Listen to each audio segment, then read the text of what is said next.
Bienvenue dans notre exploration du jour. On va parler d'une ressource devenue incroyablement précieuse, hein, peut-être même plus que l'or ou le pétrole aujourd'hui, notre temps et notre attention. Hmm. C'est vraiment le cœur de ce qu'on appelle l'économie de l'attention. Ouais, c'est une perspective assez fascinante en fait, parce que ça redéfinit complètement la notion de valeur dans notre monde numérique.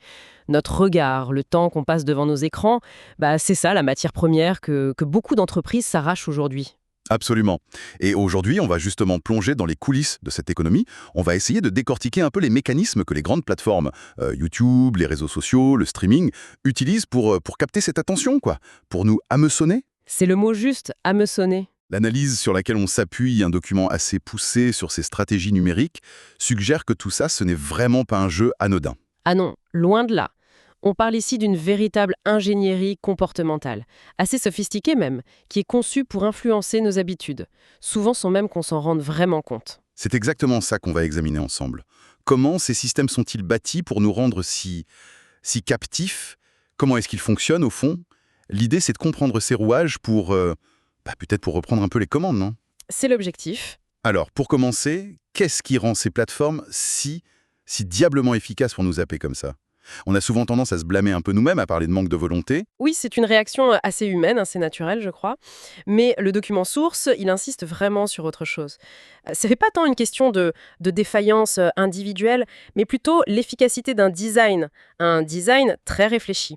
Bien d'accord. Ces systèmes, ils sont vraiment conçus pour interagir avec des aspects très fondamentaux de notre psychologie. D'accord. Alors, allons-y. Quels sont ces aspects fondamentaux qu'elles exploitent si bien? Alors, il y en a plusieurs qui s'entremêlent en fait. Le premier, c'est sans doute le plus connu, il est lié à notre système de récompense dans le cerveau, via la dopamine. La dopamine, oui. Ce fameux neurotransmetteur lié au plaisir, à la motivation, à l'apprentissage aussi. Tout à fait. Une info intéressante, une vidéo qui nous fait rire, une petite interaction sociale sympa. Tout ça, ça déclenche une petite décharge de dopamine. Et notre cerveau, il enregistre « Ah, tiens, ça c'était bien, refais-le ». D'accord. C'est un moteur hyper puissant pour nous pousser à répéter une action. Mais là où ça devient vraiment, vraiment puissant, c'est quand ce système est couplé à ce qu'on appelle le renforcement à ratio variable. Attendez, variable, intuitivement, on pourrait penser qu'une récompense certaine à chaque fois serait plus motivant, non? Comment l'incertitude peut nous accrocher plus? Le document l'explique, ça? Justement, c'est là toute l'astuce et c'est un principe qui est connu depuis longtemps, depuis les expériences de Skinner avec ses boîtes. Pensez à une machine à sous. Mm, mm. On tire le levier, mais on ne sait jamais si on va gagner ou pas. C'est cette imprévisibilité de la récompense qui nous pousse à rejouer encore et encore. Bien plus que si on gagnait une petite somme à chaque coup, en fait. Ah oui, d'accord. Et sur les plateformes, c'est pareil. Quand on fait défiler notre fil d'actualité ou qu'on swipe des vidéos courtes, on ne sait jamais si le prochain truc sera banal ou génial. Et c'est cette incertitude qui active notre cerveau d'une manière très, très persistante.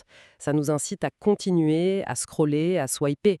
C'est vraiment le moteur du scrolling infini, ça. C'est redoutable comme mécanisme. Simple, mais redoutable.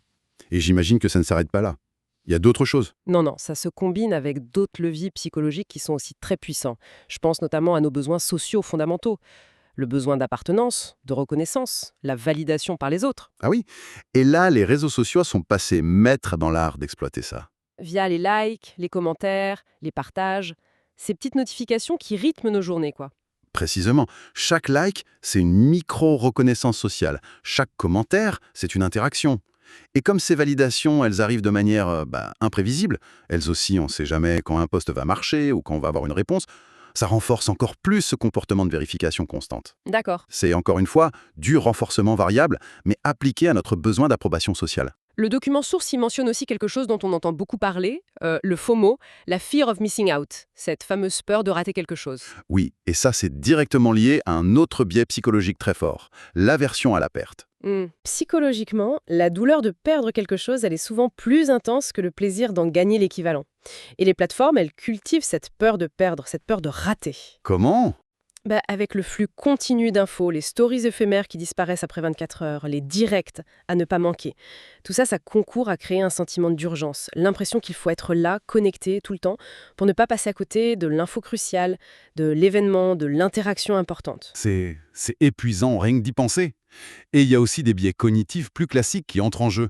Le document donne l'exemple du coup irrécupérable, cette tendance à continuer une série nulle juste parce qu'on a déjà regardé 3 saisons. Oui, c'est un excellent exemple. Ça illustre bien notre difficulté à couper nos pertes, même quand il s'agit juste de temps. Mais il y a d'autres biais qui sont activement utilisés par les algorithmes. Le biais de confirmation, par exemple. C'est-à-dire? Les algorithmes apprennent ce qu'on aime, ce qui nous fait réagir, et ils nous montrent principalement ce type de contenu. Ça renforce nos opinions déjà existantes, et ça peut nous enfermer dans ce qu'on appelle une bulle de filtre. D'accord. Ou alors la preuve sociale. Une vidéo qui a été vue des millions de fois, elle nous paraît d'emblée plus intéressante, plus crédible. Ça influence notre choix avant même qu'on ait jugé le contenu par nous-mêmes. Donc si je résume un peu, ce n'est pas un seul mécanisme, mais c'est vraiment une combinaison de plusieurs leviers psychologiques. La dopamine, l'incertitude, le besoin social, la peur de manquer, les biais cognitifs. Tout ça s'additionne et se renforce mutuellement. C'est ça qui crée cet effet collant, cet effet addictif. C'est exactement l'idée clé, oui. Une sorte d'architecture d'influence multicouche, très sophistiquée. D'accord, bon, cette base théorique est vraiment éclairante. Maintenant, voyons comment ça se traduit, concrètement. Le document analyse différentes plateformes. Commençons par YouTube, si vous voulez bien. Leur objectif numéro 1, si j'ai bien compris, c'est de nous faire passer le plus de temps possible sur la plateforme, le fameux temps de visionnage total. C'est ça qui maximise leurs revenus publicitaires, j'imagine? C'est le nerf de la guerre pour leur modèle économique, oui. Donc l'algorithme, il est fondamentalement conçu pour ça. Identifier et promouvoir les contenus qui vont retenir les spectateurs le plus longtemps possible, session après session. Donc, c'est pas juste le clic initial qui compte. Non, pas seulement. C'est surtout la durée pendant laquelle on reste captivé par une vidéo, ce qu'ils appellent le taux de rétention. Une vidéo qui arrive à maintenir son audience longtemps, elle est considérée comme plus satisfaisante et donc elle sera plus mise en avant dans les recommandations. D'où l'omniprésence de ces recommandations personnalisées, qui essayent toujours d'anticiper ce qu'on pourrait aimer voir ensuite. Et puis cette fameuse fonction de lecture automatique, l'autoplay, celle qui enchaîne les vidéos sans nous laisser le temps de souffler. L'autoplay, c'est particulièrement efficace parce que ça supprime un point de décision actif pour l'utilisateur. Au lieu de se poser la question « Bon, qu'est-ce que je regarde maintenant ?», on glisse passivement vers le contenu suivant. C'est plus facile. Mhm. Et puis plus récemment, on a vu l'explosion des formats très courts, type shorts. Là, on applique les leçons du renforcement variable de manière encore plus rapide, encore plus intense. C'est un flux quasi infini de micro-contenus avec une boucle de récompense dopaminergique très très courte. C'est extrêmement difficile d'y résister une fois qu'on est pris dedans. Ce que je trouve fascinant, et ça le document le souligne bien, c'est le rôle des créateurs de contenu dans cette dynamique. Ils sont pas juste là pour fournir des vidéos, ils sont activement en train de décoder l'algorithme, d'optimiser pour lui plaire. Ah oui, ça c'est un point absolument crucial. YouTube et d'autres plateformes du même type, en fait, elles externalisent une grande partie de l'innovation en matière de capture d'attention. C'est malin. Comment ça? La plateforme, elle définit les règles du jeu, Mhm. maximiser la rétention, et ensuite ce sont les millions de créateurs qui sont en compétition féroce pour l'audience et pour la monétisation. On pense aux fameuses 4000 heures de visionnage pour être éligible, par exemple. Oui, oui. Eh bien, ce sont eux qui testent, qui affinent en permanence les techniques. Les accroches ultra rapides au début, les montages très dynamiques type jump cuts, les titres et les miniatures conçus pour susciter un maximum de curiosité, d'émotion. Ils hackent l'algorithme en quelque sorte. Voilà. Et l'algorithme, lui, il n'a plus qu'à repérer ce qui fonctionne le mieux pour retenir les gens et à l'amplifier. D'accord. Alors, si YouTube optimise pour le temps passé, comment ça se compare aux réseaux sociaux comme ceux de Meta, Facebook, Instagram ou TikTok? Le document suggère que là, c'est plutôt l'engagement qui est roi. Les likes, les commentaires, les partages. Pourquoi cette différence? La finalité reste la même, hein, les revenus publicitaires. Mais la manière d'y parvenir est un peu différente. Sur les réseaux sociaux, l'engagement, le like, le partage, le commentaire, même le simple clic sur un profil, c'est essentiel. Parce que chaque interaction, c'est une donnée extrêmement précieuse. Ah oui, pour le ciblage publicitaire. Exactement. Ça permet d'affiner la compréhension des centres d'intérêt, des opinions, du réseau social de l'utilisateur. Plus ce profilage est précis, plus la pub ciblée peut être vendue cher aux annonceurs. Donc l'engagement, ça nourrit directement la machine à données. Et on voit des plateformes comme TikTok qui semblent avoir poussé cette logique vraiment à l'extrême, avec un algorithme qui apprend à une vitesse folle ce qui nous fait réagir, ce qui nous retient. Oui, effectivement, l'algorithme de TikTok est réputé pour sa capacité à cerner très très vite les préférences d'un utilisateur. Il se base sur des signaux très fins, le temps passé sur une vidéo, même quelques secondes, le fait de la regarder en boucle, de la partager, d'aller voir le profil du créateur. Et ça met une pression énorme sur les créateurs, j'imagine. Une pression énorme, oui, pour capter l'attention quasi instantanément, en 1, 2, 3 secondes maximum. D'où l'importance des formats très courts, des musiques tendances, des effets visuels percutants. Faut que ça accroche tout de suite. Et bien sûr, on retrouve les mécanismes dont on a déjà parlé. Le défilement infini, les notifications push qui nous sortent de ce qu'on est en train de faire pour nous ramener dans l'appli. Absolument. Les notifications, c'est un stimulus externe très puissant. Et puis, il y a aussi toutes les fonctionnalités interactives, les sondages, les quiz, les questions qui augmentent l'engagement en nous faisant passer d'un rôle passif à un rôle plus actif, même si cette activité reste très cadrée par la plateforme, bien sûr. Le document utilise une métaphore que je trouve assez parlante. L'algorithme comme miroir déformant. Un funhouse mirror. Qu'est-ce que ça implique pour notre perception du monde, ça? C'est une image forte, oui, pour souligner que l'algorithme il ne se contente pas de refléter passivement nos goûts. Pour maximiser l'engagement, il a tendance à amplifier certains types de contenus. Lesquels? Souvent, ceux qui provoquent des émotions fortes, positives ou négatives. Ceux qui confirment nos opinions préexistantes, le fameux biais de confirmation. Ceux qui présentent des réalités très idéalisées ou au contraire très extrêmes. Et pourquoi cela?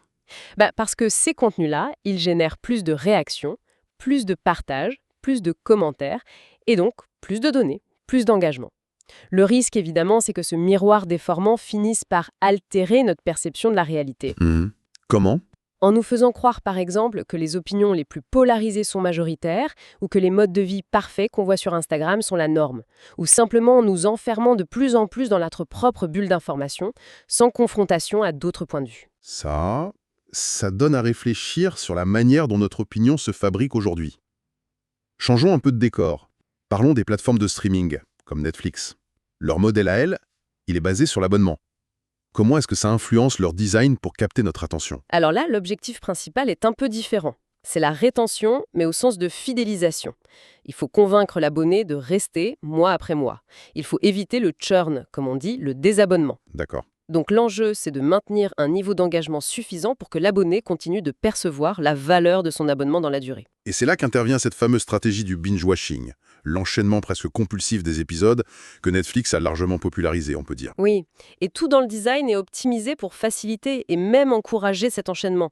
La sortie de saison entière d'un coup, le All at Once Release, ça joue sur notre désir de gratification immédiate. Fini d'attendre la semaine prochaine. C'est vrai. L'autoplay, qui lance l'épisode suivant avant même qu'on ait eu le temps de se demander si on continue ou pas, ça supprime, comme sur YouTube, un point de friction, un moment de décision. Mhm. Et puis bien sûr, l'utilisation massive, systématique des cliffhangers à la fin des épisodes. Le fameux moment où tout bascule et hop, générique. On veut savoir la suite. Exactement. Le cliffhanger, ça exploite brillamment notre besoin psychologique de clôture, de résolution. C'est lié à un effet connu en psychologie, l'effet Zeigarnik. On a tendance à mieux se souvenir des tâches inachevées. Ah, intéressant. La somme ouverte, ça crée une tension, une curiosité, qu'il faut absolument satisfaire en lançant l'épisode suivant. Et ce qui est fascinant ici, c'est qu'on n'est plus juste spectateur d'une histoire. On est comme guidé, presque piégé, dans une sorte de tunnel narratif où la voie de moindre résistance cognitive, c'est de continuer à regarder. Ok. On a vu les mécanismes psychologiques, on a vu comment ils s'appliquent différemment selon les plateformes, YouTube, réseaux sociaux, streaming. Mais pourquoi est-ce que c'est si difficile d'en sortir de ces habitudes? Le document parle d'une boucle infernale. Qu'est-ce que c'est que cette boucle? C'est une boucle qui s'auto-renforce en fait, et qui implique tous les acteurs du système. Si on schématise, il y a la plateforme, qui définit les règles via son algorithme pour atteindre ses objectifs économiques. Temps de visionnage, engagement. D'accord. Ensuite, il y a les créateurs de contenu qui s'adaptent à ces règles. Ils rivalisent d'ingéniosité pour optimiser leur contenu, pour qu'il soit le plus efficace possible, selon les critères de l'algorithme, pour capter notre attention. Puis à nous, les utilisateurs. On réagit à ces contenus, on passe du temps, on clique, on like, on partage. Et toutes ces réactions génèrent des données massives. Et ces données? Elles permettent à la plateforme d'affiner sans cesse son algorithme, pour qu'il soit encore plus efficace à prédire ce qui va nous retenir, à influencer nos comportements. Et la boucle recommence. Toujours plus optimisé, toujours plus efficace. Avec, j'imagine, une asymétrie d'informations assez considérable. Les plateformes savent énormément de choses sur nos réactions, sur ce qui nous fait tiquer, alors que nous, on est souvent dans le flou sur leur fonctionnement interne. C'est une dimension absolument essentielle du problème, oui. Et cette boucle, qui est aussi alimentée par la compétition féroce entre les plateformes elles-mêmes et entre les créateurs, elle mène aussi à ce que le document appelle une escalade de la stimulation. Une escalade de la stimulation, c'est-à-dire?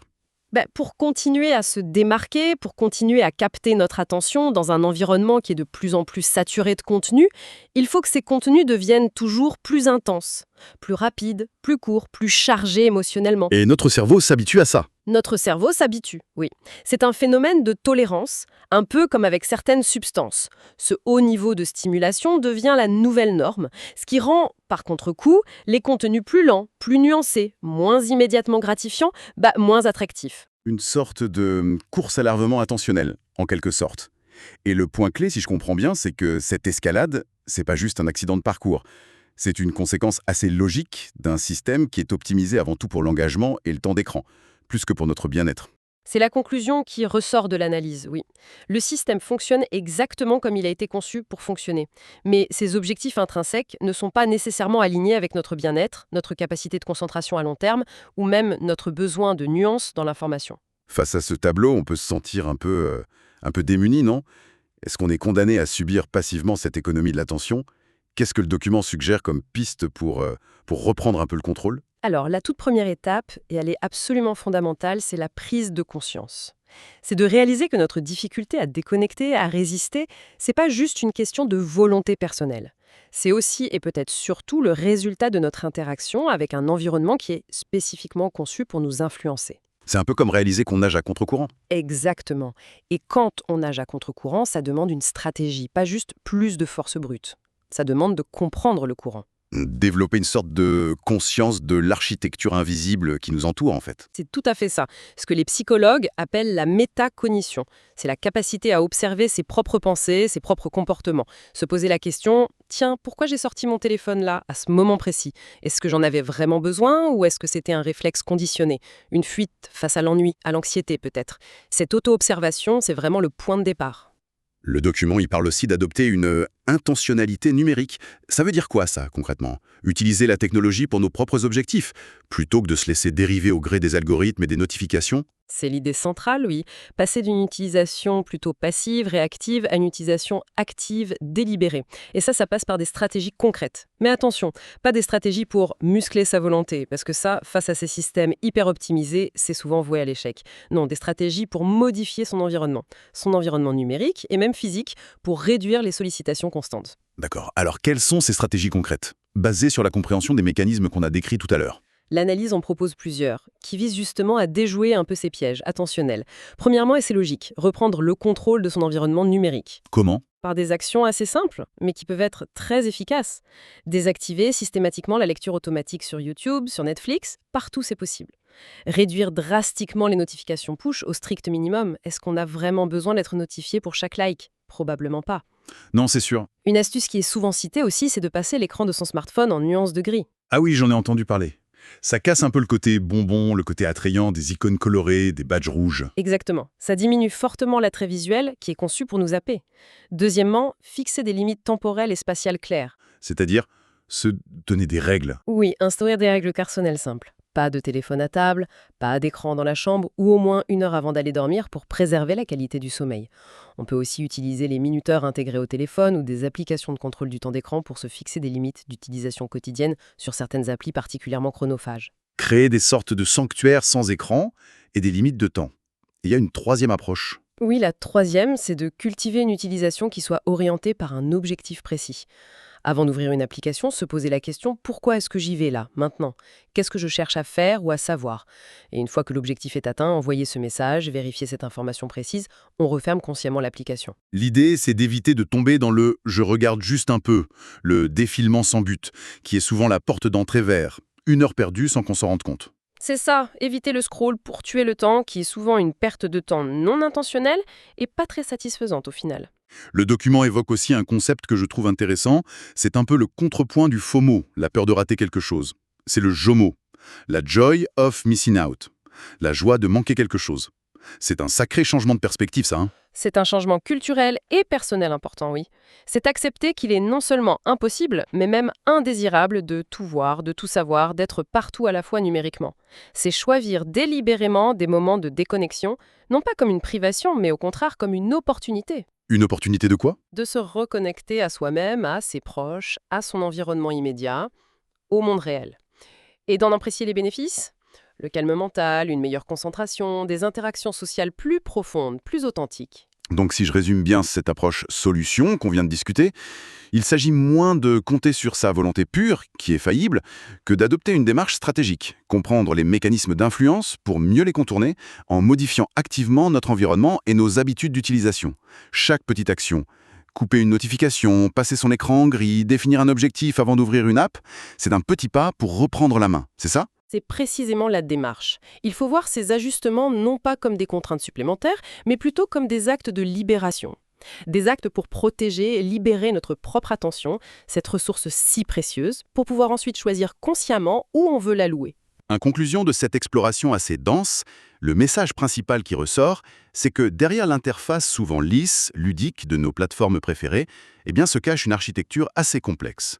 Une architecture qui joue sur des ressorts psychologiques profonds pour capter et retenir notre attention. Comprendre cette architecture, c'est sans doute la première étape essentielle pour ne plus la subir totalement. Au fond, qu'est-ce que tout cela signifie pour nous, simples utilisateurs, naviguant au quotidien dans ce monde numérique ? Cela signifie, je crois, qu'il ne suffit plus aujourd'hui d'apprendre simplement à utiliser les outils numériques. Cliquer sur les bons boutons. Il devient vraiment crucial d'apprendre aussi à comprendre comment ces outils nous utilisent. Ou du moins, comment ils sont conçus pour nous influencer, pour orienter nos comportements. Une sorte de nécessité de développer une nouvelle forme d'esprit critique, mais appliquée au design même des technologies qu'on utilise tous les jours. Absolument. Une sorte de littératie de l'architecture numérique, pour reprendre l'expression que vous utilisiez tout à l'heure. Savoir lire un peu entre les lignes du code, du design, des interfaces. Et ça nous amène peut-être à une question plus large, qui dépasse l'action purement individuelle et qui n'est pas directement traitée dans nos sources, mais qui en découle assez logiquement, je trouve. D'accord. Si notre attention collective est effectivement devenue une ressource si centrale, si convoitée, si monétisée, comment pouvons-nous, en tant que société, encourager, voire même peut-être exiger, la création d'environnements numériques qui soient conçus différemment ? Des environnements qui respecteraient davantage notre temps, notre capacité de concentration, notre bien-être mental, plutôt que de chercher systématiquement à les exploiter pour des objectifs purement économiques. Vaste question, et fondamentale pour l'avenir de notre relation avec la technologie. Merci beaucoup pour cette analyse très éclairante. Merci à vous. Et merci à toutes et à tous de nous avoir rejoints pour cette plongée dans les mécanismes de l'économie de l'attention.